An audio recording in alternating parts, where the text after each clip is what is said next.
اعوذ باللہ من الشیطان الرجیم بسم اللہ الرحمن الرحیم السلام علیکم ورحمۃ اللہ وبرکاتہ والمغفرہ۔ امید کرتی ہوں کہ آپ سب خیر و عافیت سے ہوں گے۔ اللہ عز و جل آپ سب کو خیر و عافیت سے رکھے، آمین۔ ناظرین کرام، میرے ایک بھائی کا سوال ہے کہ میں نامرد ہوں اور میں اپنی بیوی سے میاں بیوی والے تعلقات قائم نہیں کر سکتا اور نہ ہی میں جمع کر سکتا ہوں، یعنی بیوی سے ہم بستری نہیں کر سکتا، بیوی کو راحت نہیں پہنچا سکتا، اور میرے اندر اتنی ہمت نہیں ہے کہ میں اپنی بیوی کو مطمئن کر سکوں، تو کیا میرے لیے اجازت ہے کہ میں اپنی بیوی کے لیے سکون و تسکین حاصل کرنے کے لیے اس کی شرمگاہ میں انگلی ڈال سکتا ہوں، اور یا پھر اس کی شرمگاہ کو چاٹ کر اسے فارغ کر سکوں؟ تو اب دیکھیں، یہ 3 باتیں ہیں: نامرد، بیوی کی شرمگاہ میں انگلی ڈالنا، اور بیوی کی شرمگاہ کو چاٹ کر فارغ کرنا۔ میں یہ 3 باتیں اس لیے اتنی اوپنلی کہہ رہی ہوں کہ میرے کسی بھی بھائی یا بہن کو سمجھنے میں مشکل نہ ہو اور وہ آسانی سے سمجھ سکے۔ میاں بیوی کی شرمگاہ کو چاٹنا، چاہے تو وہ مرد کر رہا ہو یا عورت، شرمگاہ کو چاٹنا تو دور کی بات، علماء و فقہا فرماتے ہیں کہ ہم بستری کرتے وقت میاں بیوی ایک دوسرے کی شرمگاہ کو دیکھ بھی نہیں سکتے۔ شریعت میں اجازت ہے شرمگاہ دیکھنے کی، کیونکہ بیوی تمہارا ستر ہے، لیکن ادب کا تقاضا یہ ہے کہ نہ دیکھا جائے۔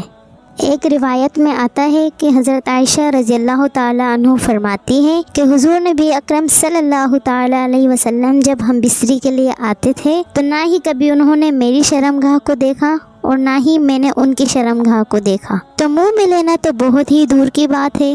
تو ادب کا تقاضا یہ ہے کہ دیکھنا بھی نہیں چاہیے۔ تو علماء و فقہاء کرام فرماتے ہیں کہ یہ مکروہ تحریم عمل ہے۔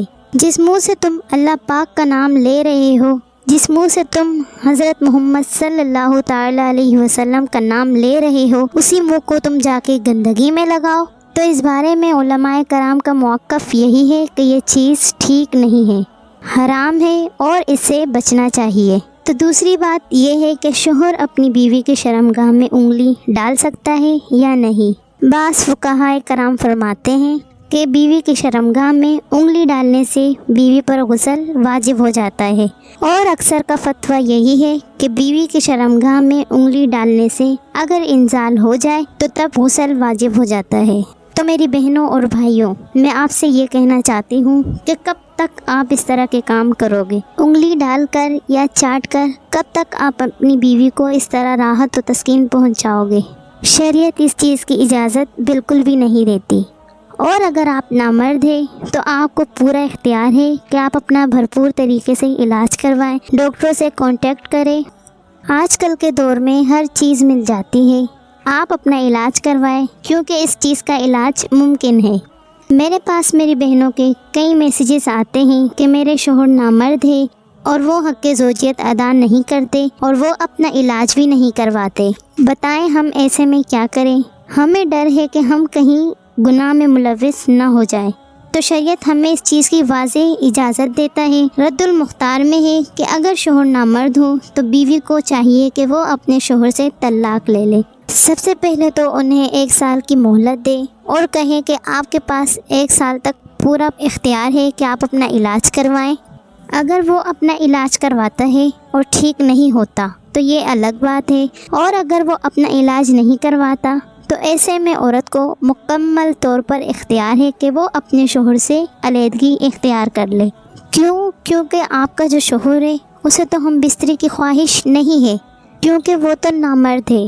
خواہش تو عورت کو ہوگی، تو اللہ نہ کرے، کیونکہ یہ بات تو پکی ہے کہ عورت کو اگر خواہش ہوگی تو پھر وہ گناہ کی طرف ملوث ضرور ہوں گی۔ اکثر و بیشتر گھرانوں میں تو ایسا ہوتا ہے کہ لڑکی اپنے ماں باپ کے گھر آ کر اپنا بیان دیتی ہے تو گھر والے یہی سمجھا بجھا کے واپس بھیج دیتے ہیں کہ اپنا گزارا کرو۔ تو بھائی کیا گزارا کرے؟ شادی کا مطلب ہی کیا ہے؟ شادی کا مطلب تو یہی ہے کہ نسل کو آگے بڑھانا۔ جب ایک شخص نامرد ہوگا تو پھر اس کی نسل آگے کیسے بڑھے گی؟ تو پھر ایسی شادی کا کیا فائدہ؟ کیونکہ شریعت بھی یہی کہتی ہے کہ اگر مرد نامرد ہے تو تو اسے چاہیے کہ وہ اپنی بیوی کو طلاق دے دے۔ اگر وہ پھر بھی طلاق نہیں دیتا تو پھر عورت کے پاس پورا اختیار ہے کہ وہ کورٹ جا کر طلاق لے لے۔